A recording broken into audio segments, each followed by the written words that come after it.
Amreli Savarkundla national highway ઉપર આવેલા પુલ ઉપર છેલ્લા 1 વર્ષથી ખાડાઓ પડી ગયા હોવાના સ્થાનિકોએ આક્ષેપો કર્યા છે। પેચવર્ક કર્યું હોવાના થોડા દિવસો બાદ ફરી રસ્તો બિસ્માર બન્યો હોવાના આક્ષેપો કરાયા છે, જેના કારણે વાહન ચાલકો ભારે પરેશાન થઈ રહ્યા છે। આ ઉપરાંત અકસ્માત થવાની ભીતિ પણ સર્જાઈ રહી હોવાનું જણાવાયું હતું।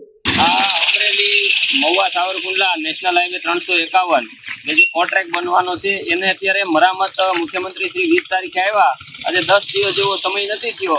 ત્યાં જ્યાં પેચવર્ક કરવામાં આવ્યા કે મરામત કરવામાં આવી, અત્યારે બધું ઉખડી અને કેવું મટીરિયલ વાપરી અને પ્રજાના પૈસા બિનજરૂરી રીતે ખર્ચ કરી અને ભ્રષ્ટાચાર આચરવામાં આવ્યું હોય એવું અમને લાગે છે। એટલો બધું હાઈટે છે કે ત્યાં પાણીનો કોઈ વહેણ નથી કે આ નુકસાન થાય। ખરેખર મટીરિયલની અંદર ગોલમાલ હોય તો જ આ શક્ય બને, અને મટીરિયલ નબળું વાપર્યું એના કારણે આ ખાડાઓ પડ્યા છે।